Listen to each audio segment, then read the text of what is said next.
You're watching SLU-TV, St. Louis University, Channel 22. Now, Brent Carney, Courtney Brown, Cathy Kelley,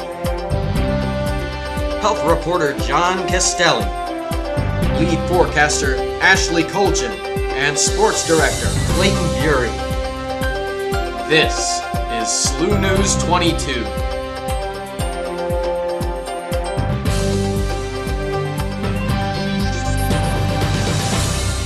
Hi SLU, I'm Maggie Szewczyk, filling in for Courtney Brown. And I'm Brent Carney. A new decision passed down from the university could spell the end of the university news as we know it. Tonight, hear what the editor-in-chief has to say in an exclusive interview with SLU News 22. And with the weather heating up, learn how to get that coveted golden brown tan without harming your body. But first, tonight's top story. SLU's worst-kept secret was made official yesterday when Rick Majerus was hired as the new coach of the basketball team. After leading Utah to the NCAA tournament 10 times in 15 years, Majerus has spent the last 3 seasons as an analyst at ESPN. A 6-year contract worth $1 million a year lured the coach back to the hardwood. Majerus' passion shined yesterday as he spoke about his passion for the game, the value of an education, and the possibility of sumo wrestling Father Biondi. Sports director Clayton Bury was at the press conference yesterday and joins us now. Thank you, Maggie. I don't know about the sumo wrestling. I believe Biondi conceded as soon as he heard that information. Big fella. As far as Majerus goes, you could really sense the passion he has for the game of basketball. He's a great guy. He made a great impression on the room Monday, and he started out with a joke, and he really kept the mood light nearly the entire time. But he also had an emotional side to him. You can see the sincerity in the guy when he teared up talking about his father and about parenting. And this is where I think he's going to make a difference. He's a great coach. He's been a D1 coach for 20 years. He's led his teams to 13 21 seasons and even a national championship in '98. But more than a great coach, he acts as a great parent to his players and cares about their well-being and their education. I enjoy the fact that Andre Miller and the 11 guys that I've placed in the NBA, 11 all, have got a degree. You know, that means far more to me than any amount of monies that Keith Van Horn has made or the number of assists Andre Miller's given out or anything else that would be a basketball statistic. You could really see the genuine heart that this guy carried. I know he's excited. Students were there yesterday. A lot of fans there. The Billiken was there, so everyone's pumped. I'm psyched. Yeah. The basketball season's well away, but I'm glad to see everyone's getting excited so soon. Yeah, no, why not? I'm pumped. Basketball, long way away. You, though, stay here, stay close, because we'll see you later in the show. Great. More sports.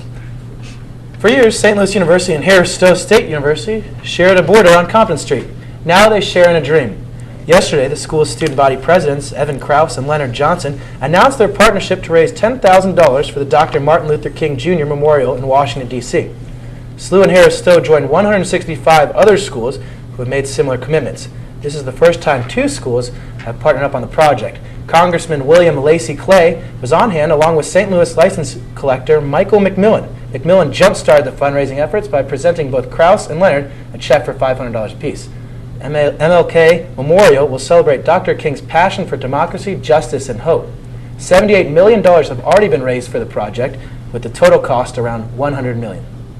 Well, for the past 2 weekends, we've had pretty good weather, but when the weekend ended, so did the good weather. With us now is Ashley Colgin to tell us more about what to expect in weather. Hey, Ashley.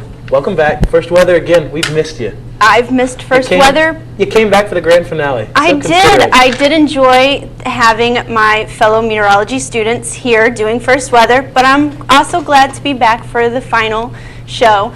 But you know what? Today we have been setting up a huge system out in Oklahoma that is spinning off thunderstorms, and they will be moving towards our area overnight.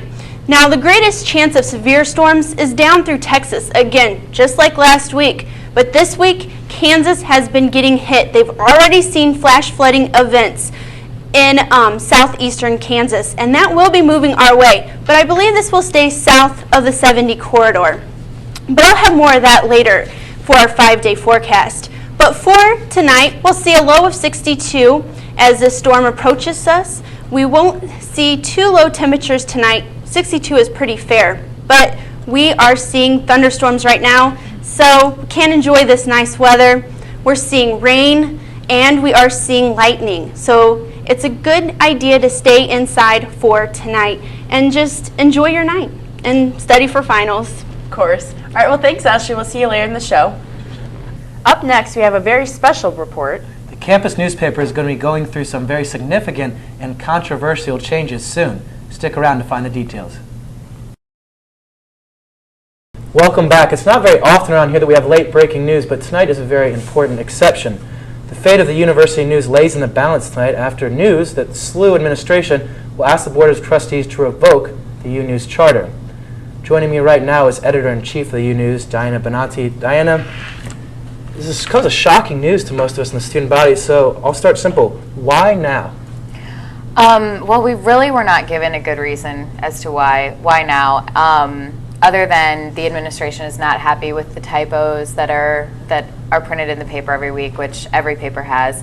And it's the end of the year. It's a very inconvenient time for students to get together and try to fight this, or try to, at least form an opinion and deliver it in any sufficient way to the administration. So basically, it's a great time to get screwed over. I understand. Now, to make it clear, they didn't just say you guys are going off campus. They presented you with two different options. Is that correct? Yes, that's correct. What are those? What do those entail? The first option is that the current editorial board move its production off campus. We will receive no financial support from the administration. We will not have a space on campus, but we will get to keep our equipment. And there is a question of whether or not we will get distribution rights on campus if we choose the first option.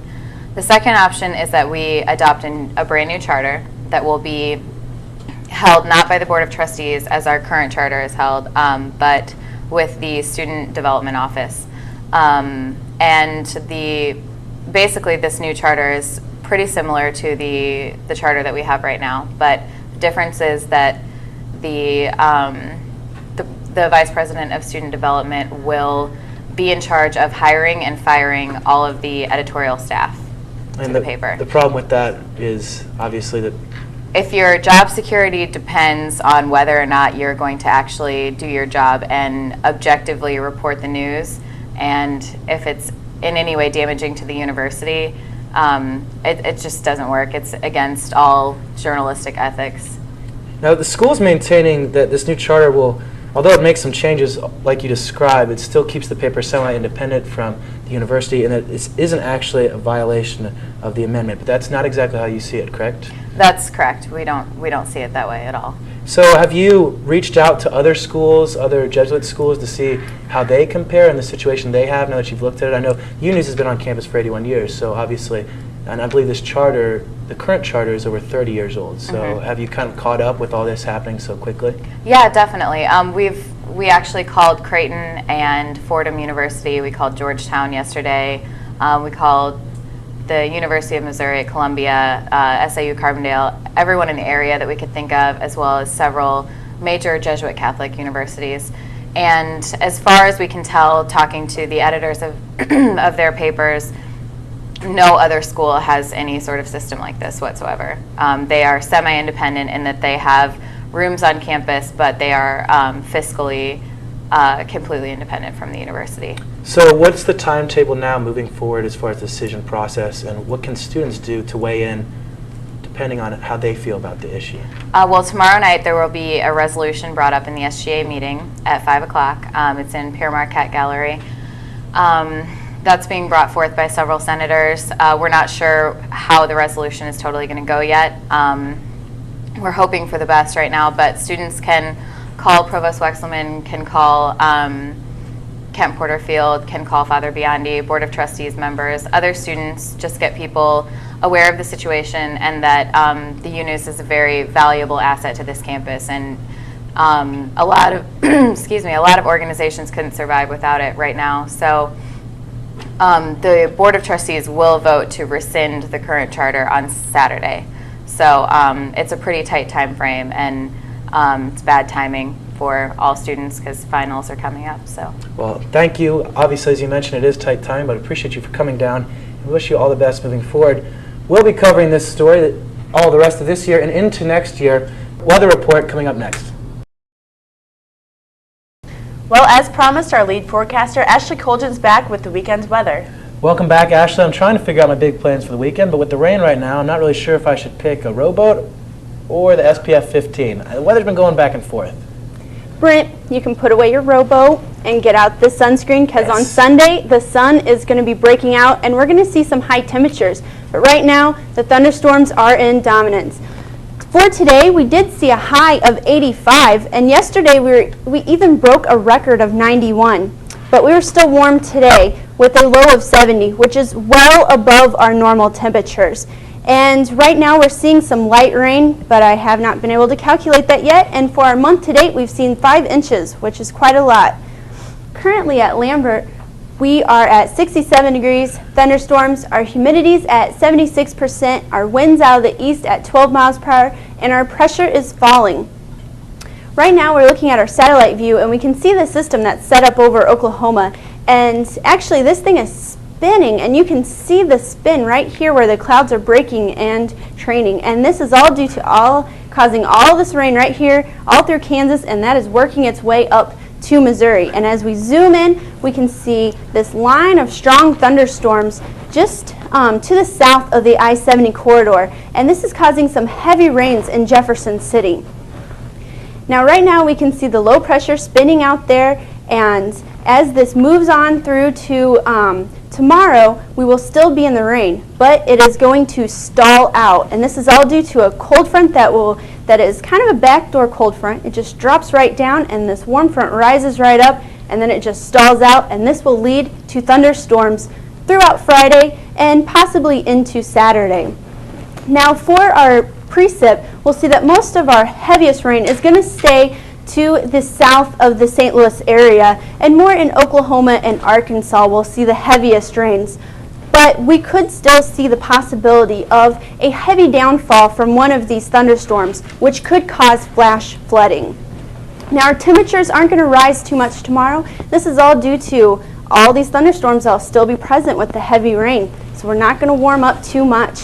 And for tonight, we'll see a low of 62. Thunderstorms, our winds will be out of the east at 8 to 12 miles per hour, and our sunrise will be at 6:03 a.m. Now for our 5-day forecast, on Wednesday, we'll see a high of 66 and a low of 57. But that heavy rains will be in the area all day. And for Thursday, we'll see our chance of thunderstorms, which will be likely, for a high of 68, a low of 53. On Friday, thunderstorms still there with a high of 68. Saturday, those thunderstorms will be ending, and on Sunday, the sun is going to pop on out. So, if you're studying for finals on the weekend, at least you can go to the park after you've been stuck inside with all that rain. All right. Thanks, Ashley. Sounds like it's shaping up to be a pretty good May. Thank you very much. For the second time in 5 years, tragedy has struck the St. Louis Cardinals organization. Up next, Sports Director Clayton Bury is here to tell us more. Stick around.